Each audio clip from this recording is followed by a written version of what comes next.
Hi, welcome to the Ultimate Sports Blog Podcast. Today is Wednesday, February 21st, 2018. Today I'm going to talk about big moves that happened in Major League Baseball within the last couple days, some moves that happened in the NFL within the last couple days, and along with a rumor, an NHL trade that happened yesterday, recap college basketball games from last night and Monday night, and make picks for games for tonight and tomorrow night, preview the second half of the NBA season, and pick the TNT doubleheader for Thursday night. That's a lot to do. Let's get going with it. JD Martinez signs with the Boston Red Sox, 5 years, $110 million, right after I did my podcast on Monday. Great signing for the Red Sox. They absolutely had to do this move to keep pace with the Yankees in the American League East. Now the question is, does this make them co-favorites or the favorites in the AL East? I'm still going to say no. I still think New York's the favorite in that division because I still have questions in Boston's rotation outside of Chris Sale because David Price is coming off a down year as well as Rick Porcello. One of those two guys bounce back. And on the flip side, Drew Pomeranz, is he going to have the year he had last year? And Eduardo Rodriguez, does he finally take that next step? There's a lot of questions with the Red Sox rotation. I think New York's rotation is above average. I think it's being underrated. Their number 5 starter, Jordan Montgomery, was a top 10 Rookie of the Year finisher in the American League last year. There's talks about possibly Chad Green being their number 5 starter, but I doubt that happens because he's better built for the bullpen. And they have 2 young prospects by the names of Chance Adams and Justice Sheffield in the minors, who could potentially be up this year. Speaking of the Yankees, they made a trade to bolster their infield. They traded for Arizona's Brandon Drury. This was a 3-team trade. Tampa Bay was involved as well. Tampa Bay got prospect Nick Solak of the Yankees, who probably didn't fit into the Yankees' future plans. And going to Arizona is Steven Souza Jr., who's a proven outfielder. This is the second time Souza's been traded. He was traded from the Nationals to the Rays and now from the Rays to the Diamondbacks. And I like the deal for Arizona. Souza's a good power hitter, and he'll help replace JD Martinez. He's not a better player than JD Martinez, but he'll certainly help them in a meaningful way. I mentioned the Rays. They are obviously rebuilding now. Chris Archer's probably next to go. They traded Jake Odorizzi last week to the Minnesota Twins, and now they traded Souza to the Diamondbacks. And they traded Evan Longoria to the Giants in the offseason.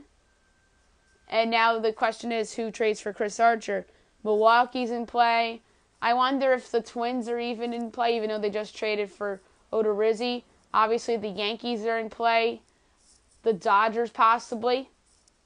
The Cubs made their move with Darvish, so I wouldn't put them on that short list. And the dark horse to watch is the Washington Nationals, because they could lose Gio Gonzalez in free agency this winter. And a threesome of Chris Archer, Max Scherzer, and Steven Strasburg would be deadly. So don't rule out the Nationals as a possibility for Chris Archer, like a lurking dark horse, as well as the Philadelphia Phillies and even the Atlanta Braves. If they want to make a win now move, they could pursue Archer. Next up, I want to talk some NFL.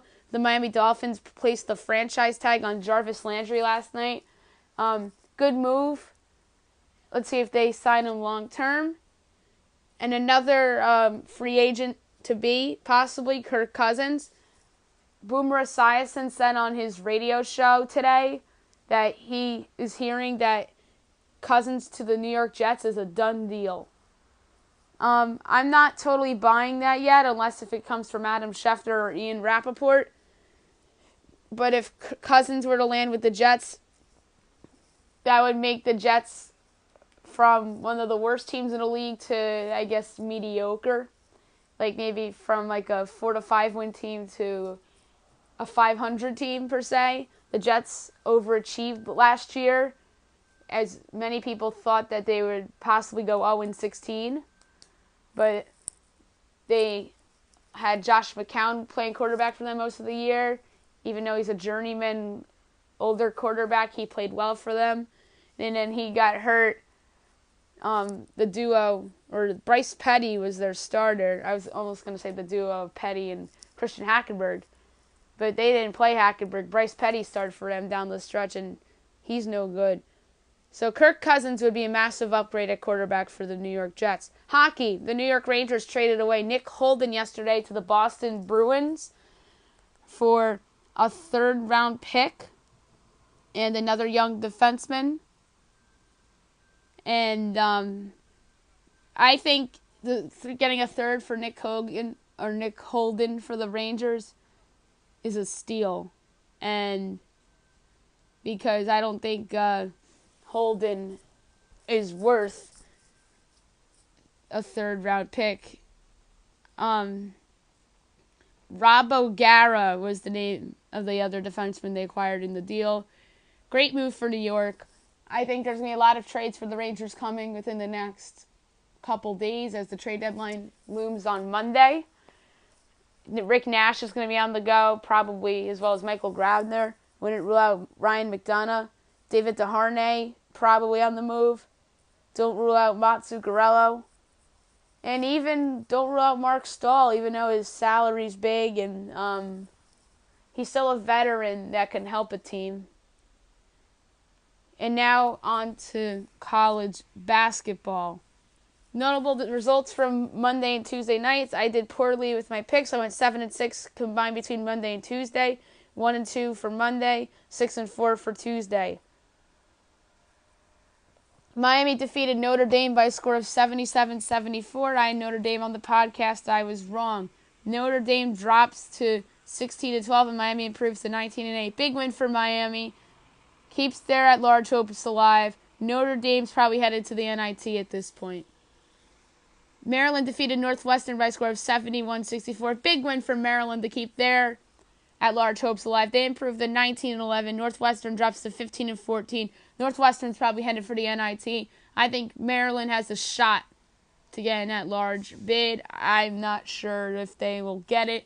I think it has to require some big wins in the Big Ten tournament, maybe a couple upsets. If they were to pull off an upset over a Michigan State or a Michigan or a Purdue, maybe Maryland sneaks in there as an at-large, and they need some other teams around them to fall apart, most notably their Big 12 countermate Nebraska, along with a couple contenders for the at-larges in the ACC.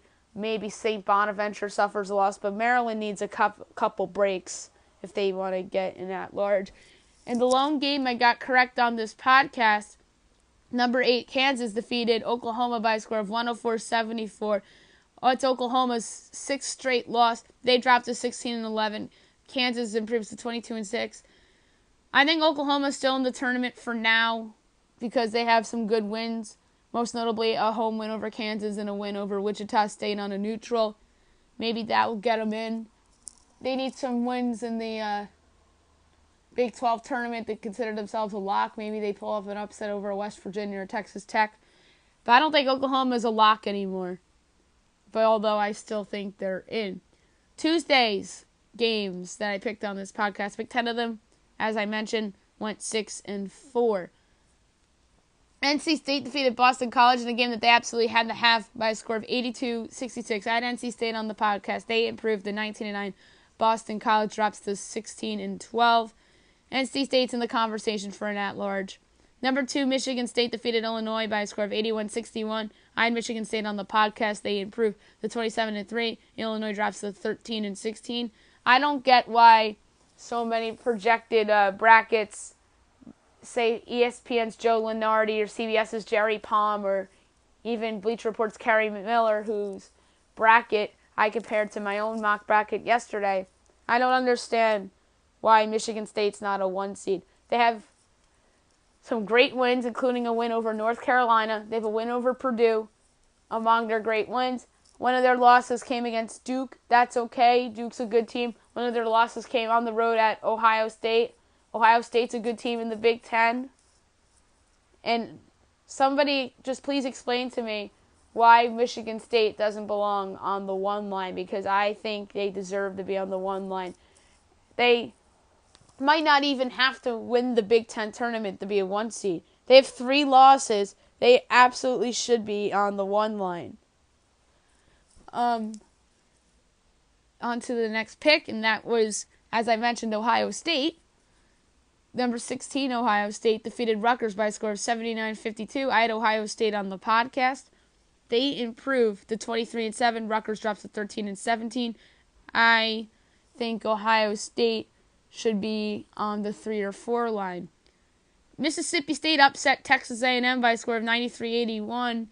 I was debating yesterday about whether Texas A&M belongs in the at-large picture or not.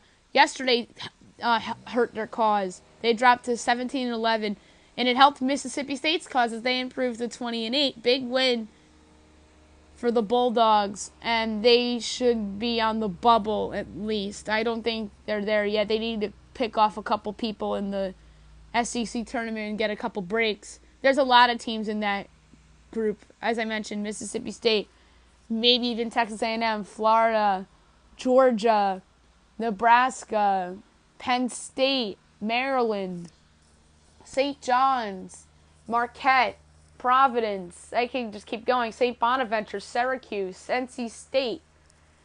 Trying to think of any other ones that jump out. Texas in the Big 12, and even in the Pac-12, Oregon, Utah, Washington. Yeah, there's a lot of big-name schools vying for at-larges, and I just listed a bunch of them. And I did have A&M on the podcast, so I was wrong there. Butler defeated Creighton by a score of 93-70. Big win for Butler. They improved to 19-10. Creighton drops to 19-9. I still think these two teams make it. They have good wins. Butler has the Villanova win. And Creighton has a couple big out-of-conference wins to hang their hat on as well. And I had Butler on the podcast if I didn't mention that. Big win for 21 West Virginia, going to Baylor to snap their 5-game winning streak. They won 71-60. It wasn't even that close. West Virginia just dominated that game. They improved to 20-8. Baylor drops to 17-11. Big win for the Mountaineers. A game that it was a necessary win for them. I thought Baylor needed this game more, though. But I still think Baylor's in the picture because they have good wins over Kansas and Texas Tech. And that should be enough for Baylor. And for West Virginia, as I mentioned, big win for them. They weren't playing well result-wise going into this game. They are probably headed for a 4 seed. If they win the Big 12 tournament, maybe a 3.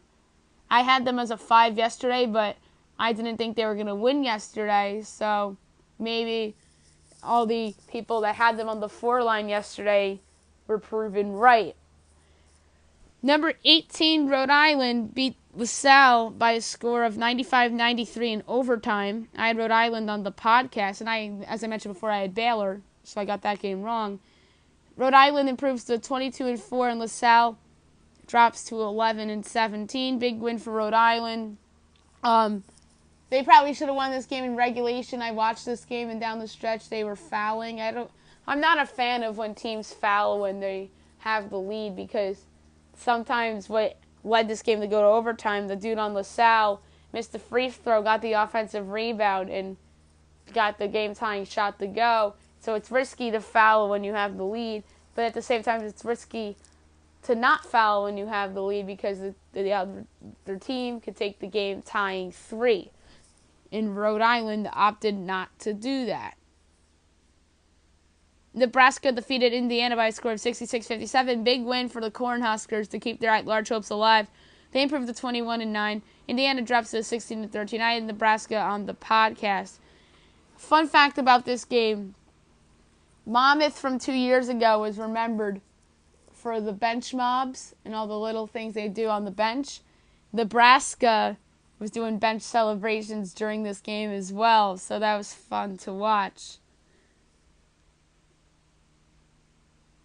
Notable result in the SEC that I want to get to, but I didn't pick on the podcast. LSU defeated Vanderbilt by a score of 88-78.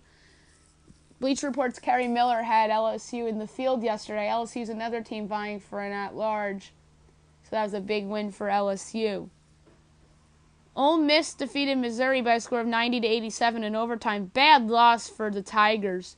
They're probably hanging around that bubble at this point. They dropped to 18-10, and Ole Miss improves to 12-16.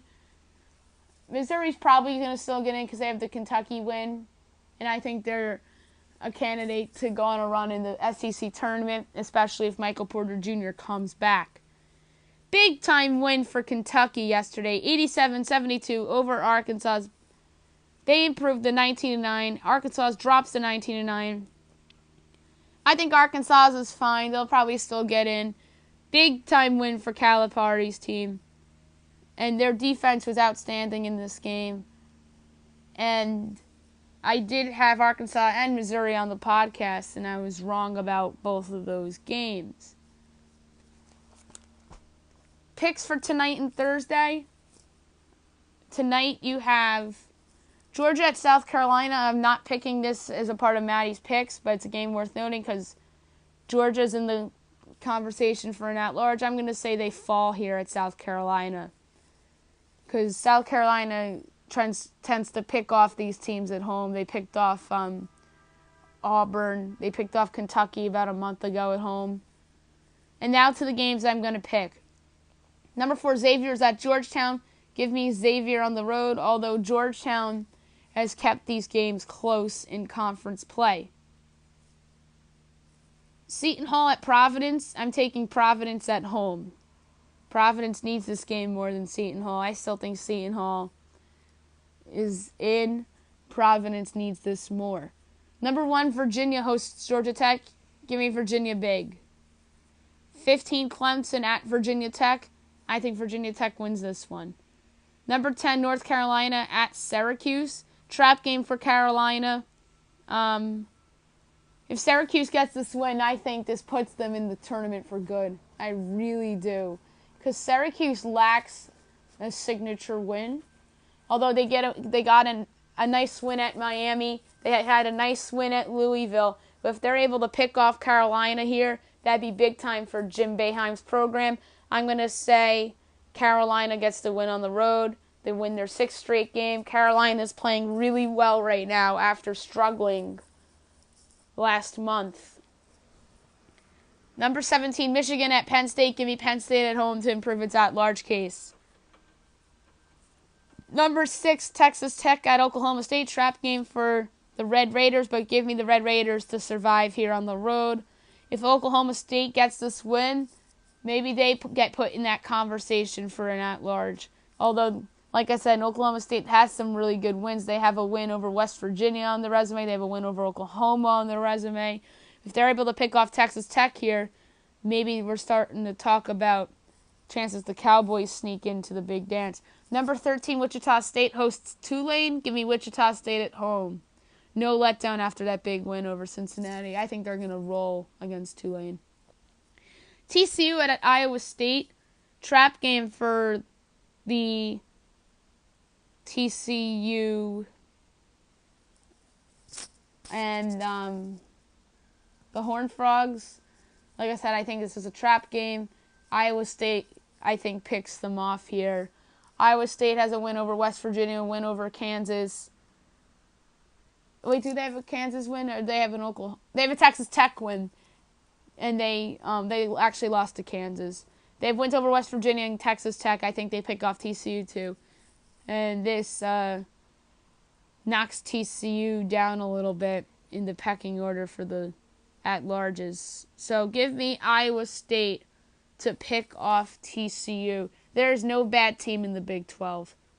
Alabama's at Auburn. Give me Auburn at home. I think the Tide are capable of picking off Auburn, but I think they show up for this game, but Auburn sneaks by them. I think Auburn wins this game by 3.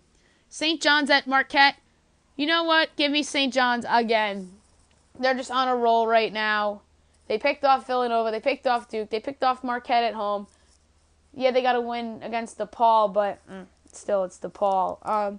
But give me St. John's on the road. Marquette's weird to me. And if St. John's were to get this game too, they're going to be discussed more as a bubble team. DePaul's at number 3 Villanova. Villanova's going to roll DePaul. Louisville at number 5 Duke. Give me Duke at home. If Louisville were to pick off Duke here, Louisville has to be mentioned as a serious contender to get in at large, because Louisville's lacking a resume signature win similar to Syracuse. But I think it's easier for Syracuse to pick off Carolina than it is for Louisville to pick off Duke. The difference is that Syracuse is playing at their home building, and Louisville has to go to Cameron Indoor. If Louisville were to pick off Carolina the other day, then I would have strongly considered putting them in my field. And even if Louisville loses this game, it would have to take a nice run in that tournament, in the ACC tournament, for them to get in. I think these next couple weeks are going to be very fascinating leading up to Selection Sunday. Number 19, Tennessee hosts Florida. Give me Tennessee at home. Texas at Kansas State. Give me the Wildcats at home. Number 20, Nevada hosts San Jose State. Nevada's going to roll them. And USC at Colorado, trap game for the Trojans, but I think they get the win here on the road. They need this one, too, to keep their chances of an at-large alive. Thursday's games, not a lot for me to give to you guys. I have 9 games. A game worth noting that I'm not going to pick towards the picks, Wisconsin at Northwestern. Northwestern will probably win that game, but just a game worth noting in the Big Ten. Number 9, Purdue at Illinois. Trap game for Purdue, but Purdue gets the win. UConn at number 11, Cincinnati. Cincinnati's going to roll UConn. Kevin Olly's on the hot seat. I think he's going to get fired or bought out at the end of the year. This reminds me of Memphis 2 years ago with Josh Pastner. Except Memphis didn't really fire Josh Pastner. Josh Pastner left for Georgia Tech. But this is exactly what this reminds me of. A lot going on with UConn right now. They've been underachieving the last few years, and let's be honest, Ollie won that championship with Jim Calhoun's players. More on UConn another day.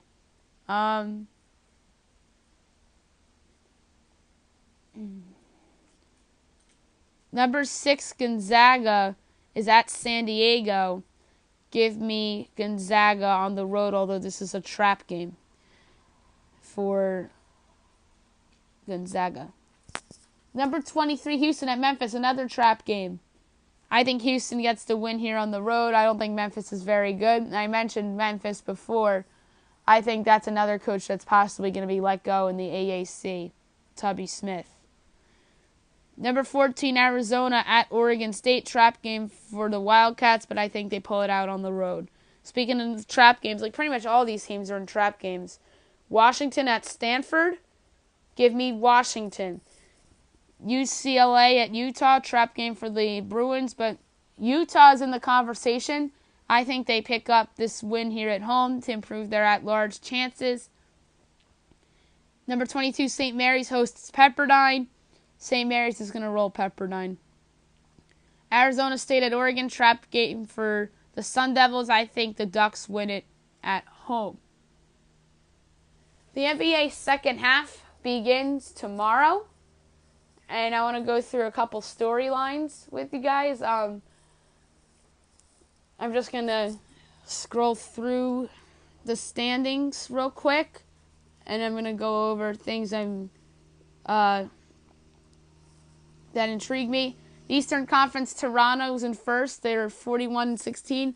Boston's in second. They're 40-19 with 2 back of Toronto. 3 is Cleveland with 34-22. 4 Washington, 33-24. 5 Indiana, 33-25. 6 Milwaukee, 32-25. Philadelphia 7, 30-25. 8 Miami, 30-28. Detroit's 9th, 28-29. Charlotte's 10th, 24-33. Then New York, 23-36. Chicago, 20-37. Brooklyn, 19-40. Orlando, 18-39. Atlanta, 18-41. The West, Houston, number 1 in the West right now, 44-13. 2 Golden State, they're 1 back in the loss column. They're 44-14. 3 San Antonio, 35 and 24. 4 in Minnesota, 36 and 25. So San Antonio and Minnesota are tied, but San Antonio's ahead in the loss column. 5, Oklahoma City. They're 33 and 26. 6, Denver. 32 and 26. They're a half game back of Oklahoma City. And so is Portland. They are also 32 and 26. But Denver has the tiebreaker over Portland. 8, New Orleans. They're 31 and 26. They're tied with Oklahoma City in the loss column. Clippers are 9, 30 and 26. They're tied with Oklahoma City in the loss column. And they're one back of Denver and Portland. But they are tied with Denver and Portland and New Orleans in the loss column. 10, Utah. They're 30 and 28. They are riding high, 11-game winning streak. They are 2 back of Oklahoma City in the loss column. The Lakers are 23 and 34. Memphis is 18 and 38. Sacramento is 18 and 39. Dallas is 18 and 40. And Phoenix is 18 and 41. Storylines for the second half. I mentioned the Utah Jazz. I'm going to start with them. They're the hottest team in the league right now. Winners of 11 in a row. They did trade away Rodney Hood. They got Jay Crowder back in that trade. He's played well in Utah. Donovan Mitchell and Rudy Gobert are 2 legit franchise players. If Gobert wasn't hurt, maybe Utah would be right with Oklahoma City right now, like in that 5 area. I think Utah makes the playoffs. I really do. And the team that falls out, I'm going to say it's New Orleans because of the injury to DeMarcus Cousins. To the East real quick. Does Toronto hold on to that 1 seed? I'm going to say it's a distinct possibility. The Celtics haven't played well going into the break. And Toronto's a great home team. And it's intriguing to me that if they have the 1 seed and they play Cleveland in the Eastern Conference Final, then they'd have home court. And a lot of teams have struggled up in Toronto this year. It's rare to see them lose at home. They did lose to red-hot Utah at home, but Utah is just playing too well right now. Boston, I'm intrigued to see how much Greg Monroe can give them coming off the bench. I think that was a good pickup for them. And I wonder if they're going to regret making a trade for another wing guy to come off the bench for them and swing games like a Joe Johnson, because there's talks that they were going to go out and get Joe Johnson because he was bought out by Sacramento after Utah traded him to Sacramento. But I think Boston's okay. To me, the big story for them is whether Gordon Hayward actually comes back for the playoffs or not. Cleveland, is this 2 games before the trading deadline against Boston, Oklahoma City real? That's to be determined. They start on national TV tomorrow night against the Wizards. I'm going to pick the TNT doubleheader before we go. And I'm actually going to go over the other games on the slate, but the only games I'm going to pick on the podcast going forward are the games that are on national TV. The Wizards are interesting. They really didn't make themselves better at the trade deadline. They could have been an interesting candidate to get one of these buyout guys, especially a backup point guard in the wake of the injury to John Wall. I almost said Derrick Rose because I had Derrick Rose in my head because they were linked to him as a possible guy to sign after he was released by the Jazz after Cleveland traded him to Utah in the Rodney Hood deal. Indiana is interesting to me. I want to see if this is really who they are, or are they really a team like the Knicks, a team that really shouldn't be here. Oladipo's made a massive leap. He's the favorite for most improved, and I am fascinated to see if they hang around in this playoff picture. Detroit's back in the loss column of Indiana. Detroit's the team that's sitting in the lottery right now in the 9th spot. But I'm interested to see if Indiana hangs around because they are just not a good team when Oladipo isn't on the floor. they've lost almost every game that, if not every game, that he's missed due to injury. Milwaukee should be better than 6. They have one of the league's best 10, if not best 5 players on their team in Giannis Antetokounmpo. They fired Jason Kidd about a month ago. I want to see if Jabari Parker has like a second half breakout for them. Chris Middleton's really good. Thon Maker's been a nice player for them. I want to see him improve. And he should be starting for them at center if he isn't already. And they need Malcolm Brogdon back to improve their bench. And they should be higher than 6. I think they're going to leapfrog Indiana as well as these next 2 teams about to mention. Philadelphia, I think, is very, very intriguing. They're a really good team when Embiid's on the court. They're not that good when Embiid's off the court. Embiid's just amazing. He blocks shots. He can shoot threes. He's a character on social media, as we all know. And Ben Simmons is one of the front runners for Rookie of the Year, along with Utah's Donovan Mitchell. I think Philadelphia moves up. They signed Marco Bellinelli after he was bought out by Atlanta. J.J. Redick's a nice veteran piece that's going to help them. Robert Covington's a good 3-and-D guy for them as well. So I'm interested to see what happens with them. Miami brought back Dwayne Wade. They're better than 30-28. They just haven't. They just played better competition lately. They played the Raptors recently. And they played somebody else really good recently. But I think that's a team that goes on a little bit of a run in the second half. Detroit's fascinating. I think they have to make the playoffs or else Dan Van Gundy won't have a job.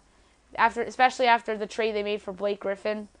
I like the Griffin Drummond duo up front. Stanley Johnson's improved. Let's see if Reggie Jackson comes back. Even though Ish Smith's actually played really well for them. Reggie Bullock's a nice player. They're an intriguing team. Charlotte, they really didn't do themselves that well at the trade deadline other than acquiring Willie Hernan-Gomez from New York. I think they should have explored the trade market for Nick Batum, Dwight Howard, and Kemba Walker. And they announced that their GM, Rich Cho, will not return next season.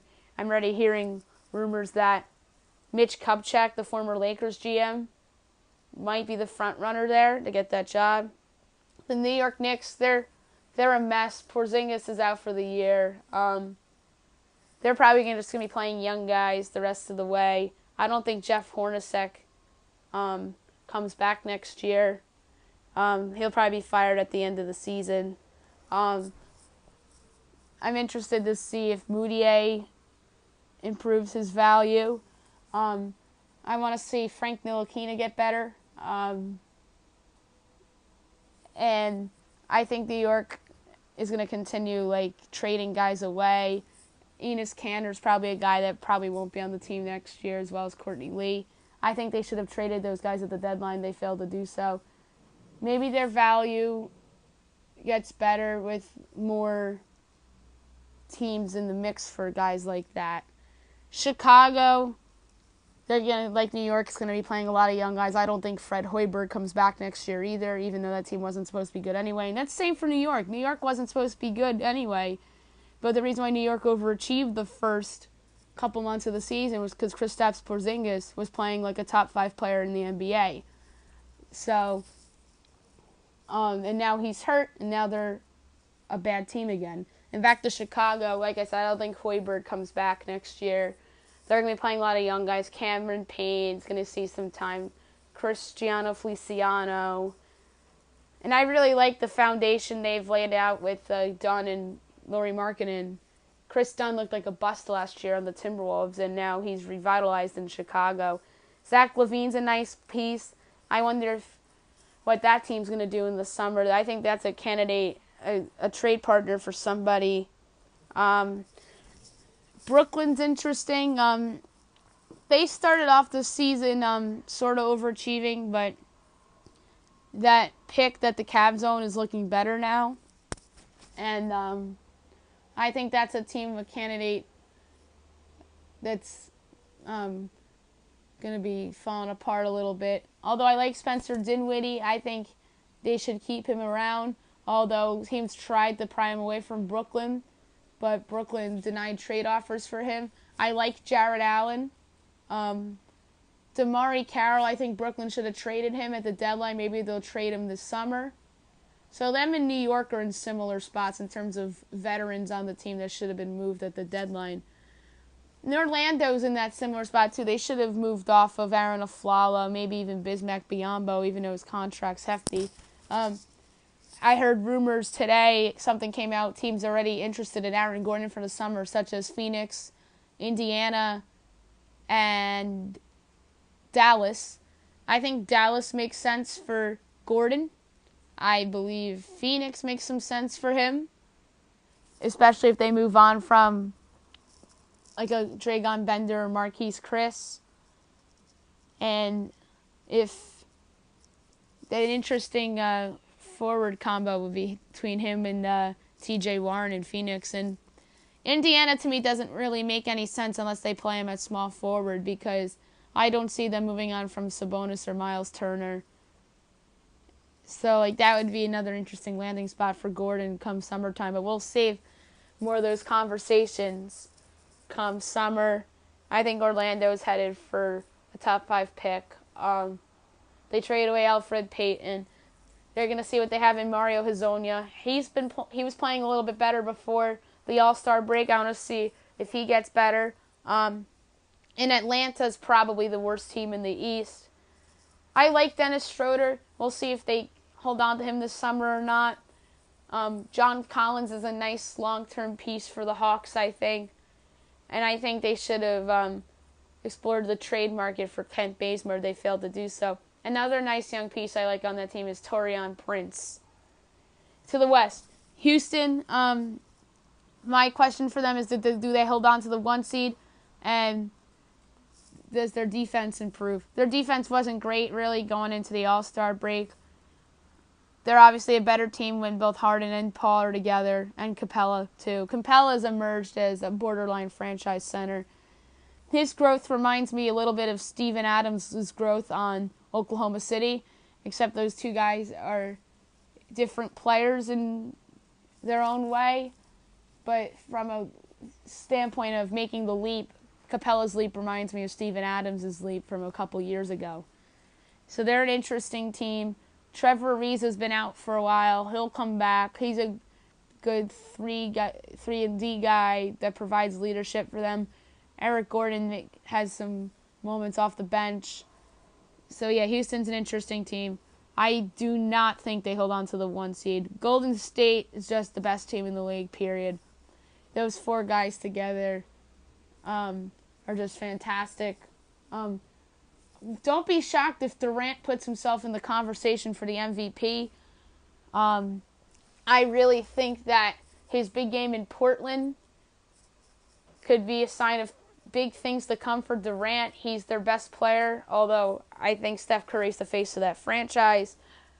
I'm very intrigued to see how many games Golden State loses down the stretch, because I don't think they're going to lose that many games down the stretch. I'll be shocked if they're at 20 losses by April. I'm going to make a prediction. I think Golden State will finish with less than 20 losses. San Antonio's been in a little bit of a funk lately. They lost twice to Utah, but Utah's on that great run. They lost to Golden State in a primetime game. They just need, to me, the big story for them is Kawhi Leonard and whether he comes back healthy or not. If Kawhi Leonard comes back healthy, they have to be put in the conversation with Houston and Golden State. Period, end of story. I think Kawhi Leonard is that special of a player. And LaMarcus Aldridge was deserving of his All-Star spot. He was excellent in the first half. Does he keep that up? I'm going to say yes, he does, because he's been playing like the guy he was in Portland all season long. Minnesota's interesting. That's a possible 3 seed, and I think it's crazy. But at the same time, it's not crazy because they're tied with San Antonio right now, but San Antonio is ahead in the loss column. Jimmy Butler has been incredible for them. He's transformed that team. He's brought so much leadership to them. Karl Anthony Towns is bound to have a big second half. I think Andrew Wiggins is going to be better in this second half as well. Oklahoma City, they are 33-26. They had a nice run before the trade deadline, decided to keep Paul George, and I think that's the right move by keeping Paul George and just go for it because I think that's a threat to knock off Golden State. And also with Oklahoma City, Russell Westbrook is a dark horse MVP candidate for them. And speaking of MVPs, I just mentioned Jimmy Butler. He should be in that conversation as well, not as a favorite, but like as at least like a top 10 guy. Denver, they got some good wins before the All-Star break, most notably beating San Antonio, Golden State, and Oklahoma City all at home within the last couple weeks. I'm interested to see what happens with them. Jokic is playing outstanding. He had a triple-double in Milwaukee. And I want to see more growth from Jamal Murray, even though he's shown that a lot of late, and same for Gary Harris. And I think those guys are just getting better. Portland, they decide really not to do anything at the deadline. Rolling with that backcourt of Damian Lillard and CJ McCollum.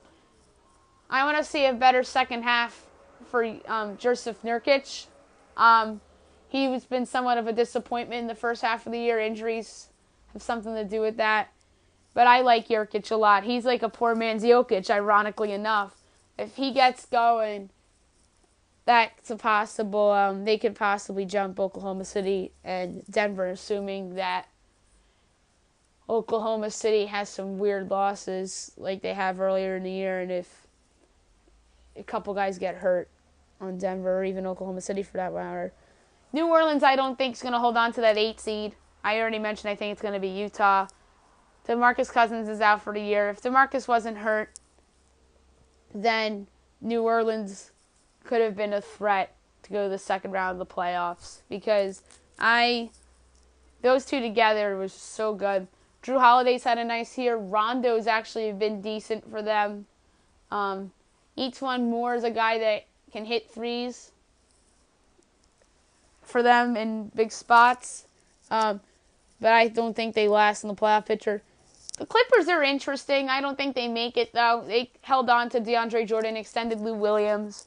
Lou Williams has had a career year. Arguably was an all-star snub. Probably should have made it over some of the guys in the East that were picked for all those guys from the East that got hurt, such as like Porzingis and John Wall. But the Clippers, or Lou Williams probably should have been in over somebody like Kemba Walker. That's what I mean by that. And they're interesting. I think the guys they got back in the Griffin trade are going to help them, like Tobias Harris and Avery Bradley, and even Bogdanovich will help them. Does that get them into the playoffs? Don't rule it out, but I'm going to say no. I think they end up staying in that 9 spot, and Utah ends up 8, and New Orleans will end up 10th. I discussed Utah and their streak and Donovan Mitchell. The Lakers were playing well and going into the All-Star break. I believe there was something like 12-7 or 13-7 in their last handful of games before the break. This is the chance for Isaiah Thomas to recreate value for himself because he's in a contract year. He's shown flashes in his couple games with the Lakers before the All-Star break. I think he'll help the Lakers. For the rest of the season, he'll help them. Lonzo Ball should be back from injury. I think the Lakers are a candidate to pick off some teams vying for that 8 seed at home. To me, they're like a spoiler pick team. I think the Knicks could have been that if Porzingis didn't get hurt. But I feel like the Lakers are the candidate to knock off some teams fighting for playoff spots in the West and even the East. Like if Miami or Detroit goes to LA to play the Lakers, I could see the Lakers playing spoiler, and even with the Cavs, if the Cavs are to pursue the 2 seed or the 1 seed, the Cavs go to LA in a couple weeks to play the Lakers. That's going to be intriguing. So, yeah, I'm going to say the Lakers are that team that plays spoiler down the stretch and pick off some random teams down the stretch to hurt other teams' playoff chances. Memphis is a mess. They probably should have traded Tyreek Evans. Maybe they re-signed him in the offseason. They should have at least explored the market for Marcus Gasol. It certainly doesn't help that Mike Conley's hurt. But the great and grind era of Memphis is over. They're probably going to have a new coach next year. Sacramento's a mess, as usual.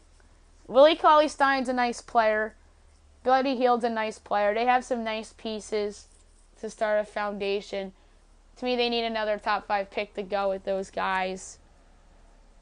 Dallas, they're just no good.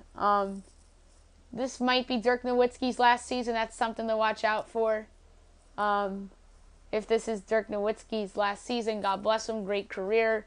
2011 NBA champion. And they're a mess right now off the court because this story came out.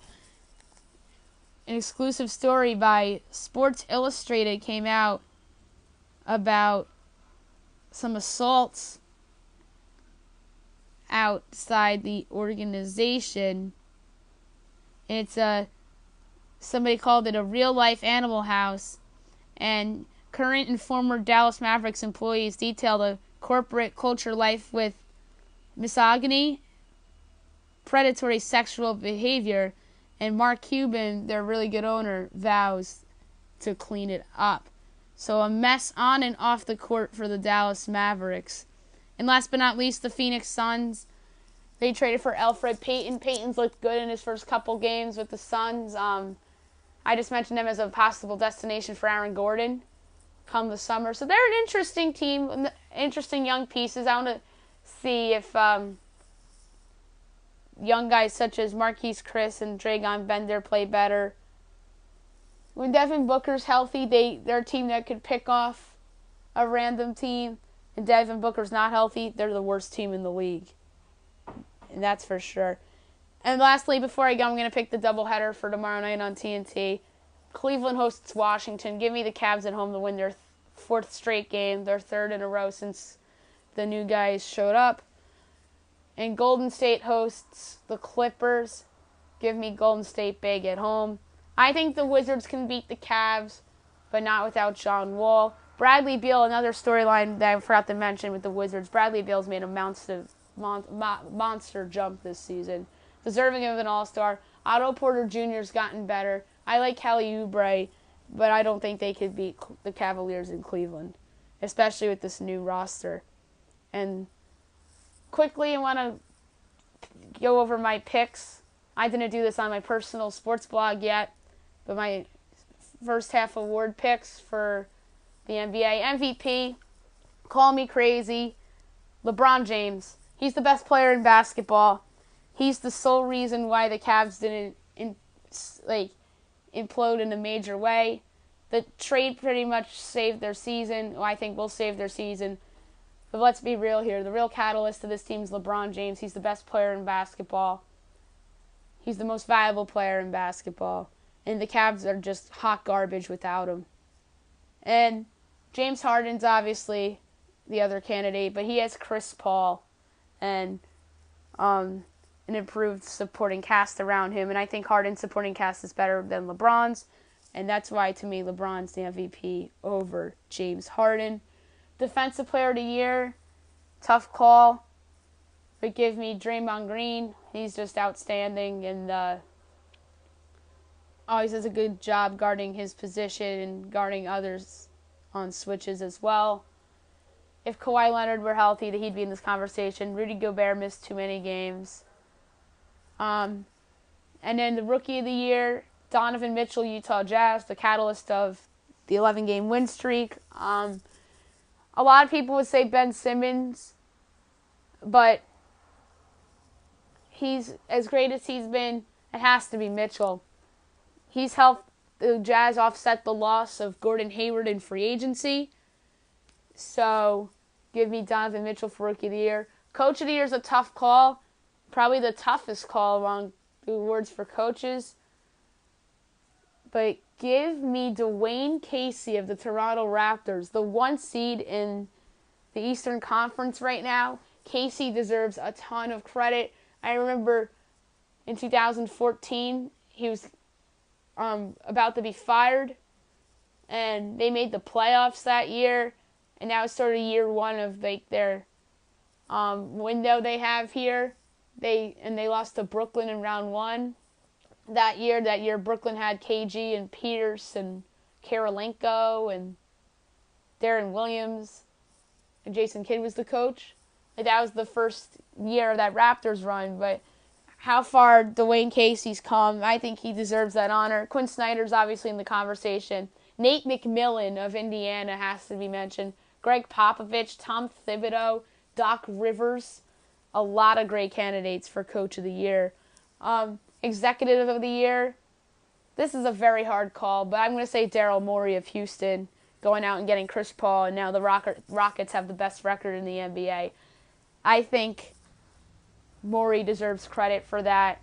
Mike D'Antoni, also another Coach of the Year candidate, but he won it last year, so I wanted to spice it up a little bit. And then Most Improved Player, I mentioned this before, the easy favorite here is Victor Oladipo.